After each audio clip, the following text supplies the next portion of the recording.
complicate this particular race. But yeah, absolutely fantastic stuff between two great drivers in Warren Gilbert and Paul Royser.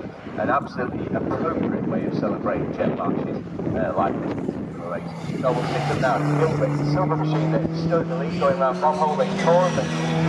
First time, Paul Royser very, very honestly, that Daytona machine, how a rocket was shared that machine in British GT3 in the late 1990s. V8 Rumble as they come over the start finish line, and Paul Royser is now alongside Warren Gilbert, going to Richard, gets through. There is absolutely no shortage of horsepower from that particular machine. Absolutely superbly battled. It's the number 33 machine of Paul Royser that takes the lead and goes into Richards for the second time.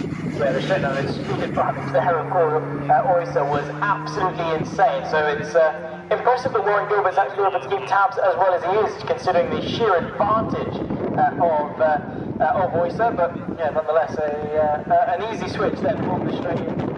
Pretty much what Gilbert could have done. It was just an immovable object in the sorry, that's the force, and a very immovable object of Warren Gilbert, who, however, does have the exit out of armour. But again, the acceleration as soon as that number 3 gets up to, or sorry, the 33 gets up to speed, is able just to stretch the legs, and there's not really much that the silver number 3 can do. The exit Agostini, as much as Gilbert is trying to keep tabs in the slipstream, you face the question, how much is that straight line speed disadvantage going to hamper him in this overall battle? I thought I heard a slightly sick Marcos then, unfortunately, and that's the toll chart number 62 car coming. The 58 car continues, but actually we've got another. Okay, so we've actually got another GT car around the track, so the number 70 car that people will be able to see, which is the dark blue machine, I believe, of one of the I believe that's another French driver that's in that particular car. But anyway, that is a late entry, so it didn't actually qualify. So we'll see what actually comes up on the time sheets for that particular car. One of the front remains Paul Royser in the lead, Warren Gilbert in second position. Yeah, very much so. Of course, the GT3 car did take a second earlier on, behind the safety car in the first race of the day just after lunch, so it has got a little bit of track experience, but nonetheless is now out there and he gets some more track time over the next 16 minutes of this race. And well, just trying to track as to where the cars are. They are making their way through Brundle and Nelson, and well, they're making their way back past us in the commentary box on the pit straight, side by side once again to the lead. The 33 drawing alongside as Warren Gilbert tries to go to the outside of Richard's corner. However, he also can't quite have the agility, doesn't quite have the advantage, albeit a very good effort towards turn number 2. Now let's see who's going to have the measure of being later on. The brake pedal definitely seems to be in favour of the orange and blue of the Flying Dustbin, of course, of Royser, who now is in front of Warren Gilbert. However, that battle is still raging on, and nice to see Gilbert able to claw back some points, I suppose, in that deficit in terms of straight line speed. In fact, swung all the way around the outside of Palmer now as they make their way towards Agostini. Yeah, absolutely cracking scrap, because I erroneously thought that Warren Gilbert would be dropped by Cole Royser, actually. But no, Cole Royser remains in the lead of this. No, he's not now. Gilbert's got him, so Gilbert has got him into Agostini. Fantastic pass, great battle between these two cars. From my initial sight line, that Royser was in the lead, he hadn't. And Gilbert is now stretched out to a 2 or 3 car length advantage now as they head towards the Bentley Straight. Yeah, indeed. So this is where obviously Gilbert will take the race lead, because of that straight line speed advantage of the orange and blue 33 machine. We'll see as they blitz past the sight line of the commentary box if the silver of Gilbert, and I can definitely see that gap closing and closing towards Brundle and Nelson. Though, are we going to see a change for the lead once more? I don't think so. It's always going to be a brave move. However, they do draw alongside, and I think while the gap opens up for the 33, and the all-silver of Gilbert has to settle in behind. So those around the circuit are getting a fantastic view of what is a fantastic battle for the race lead between the 33 and the 3. Both fairly equal in terms of pace. Both cars have got their strengths, both cars have got their weaknesses, and both drivers are keeping each other very much entertained. 14 minutes left to go on the clock, and well, we had 2 swaps to the lead in 1 lap.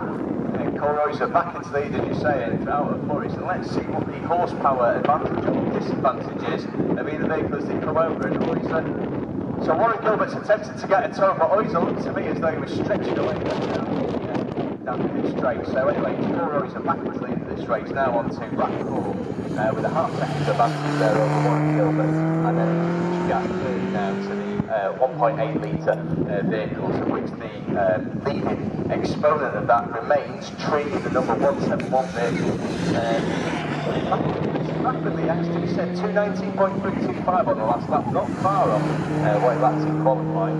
And then the remaining top six of the number 21 vehicle of Crudgeon, 19, which is Christopher Toby, which was supposedly slated to check with Chris Marsh, the son of Jem Marsh, and then it's Pierre Bourdais in sixth position at number 30 car. Indeed so, and behind that you've got the 162 of Edwards, the 27 of Wharton Tolchard, and the 62 and then the 70 of Bourdais, the 58 of Ferguson, who I think had a couple of issues a bit earlier on in the day as well. Unfortunately, we did have one of the cars stop during qualifying. I think it was one of the Bourdais, I think it was Bourdais, who had an issue through, was it on the exit of Wilson? I think it was, during qualifying, had to stop and put an end to their qualifying session, or it could have been Emmerich Bourdais. It was one of the Bourdais, either way. Nonetheless, there's 12.5 minutes left to go in the race, and so also is half a second clear of Warren Gilbert. At some point this lap, they probably swap hands once again, and the battle is very much keeping us on our toes. The next closest battle behind that is between Bourdais, the number 30, and the 162 of Edwards, so that's the battle for P6 overall. So we keep our eye very firmly clean on those two respective battles. The fight for the lead and the fight, of course, for 6th place overall. But it's just nice to watch all these beautifully balanced, beautifully sounding vehicles just do what they should do, which is go as fast as possible around a really, really great circuit. And that's exactly what we're seeing today. Obviously, it's dominated by Royser versus Gilbert battle. And Warren Gilbert is keeping Royser very honest. I'm sure both are grinning from ear to ear with the helmets anyway. So they go through Richards and the gap remains very tight at 0.3 of a second. And it's number 17. Yeah, I mean, it'll be interesting to see. I mean, at the moment on the time distribution, it's coming up as Emmerich Bourdais. Previously, it was in the 28 car. I think maybe because I had issues in qualifying, just swapped out potentially. I'm genuinely not going to you when we can. There's, of course, we won't speculate, but nonetheless, was versus Gilbert. That battle, like I say, it's your hand very nearly in towards turn of 1. I think you might have a bit of info. Indeed, yes. So thank you very much for that. The number 70 car I've been relying on Tommy Erdos, long after 1995. Tommy Erdos, of course, the Brazilian Formula Renault champion in the early 90s. Also raced British touring cars and of all things a Lexus IS2 in the early 90s. That car, by the way, which you can see circulating reliably today, was reliable for Le Mans in 1995 finish, owing to prop shaft.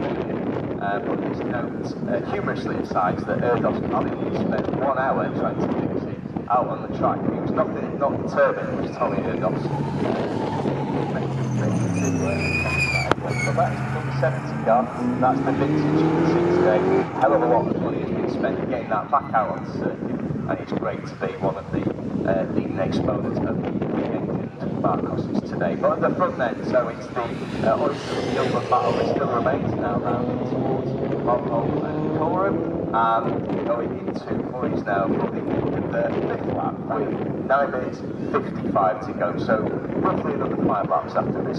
Yeah, halfway through the race, we've got 4 completed and hopefully another 4 or 5 to go across the line, and the gap does extend to the orange and blue 33 of Oyster, but not by much, only a few tenths or so between himself and Gilbert, who is very close at certain points of the lap, but then of course the strengths of the 33 definitely does seem to come to the limelight, especially on the exit of Murray's and on the exit of Williams, when you've got these heavy acceleration zones, when you've got the heavy high speed zones as well, definitely seems to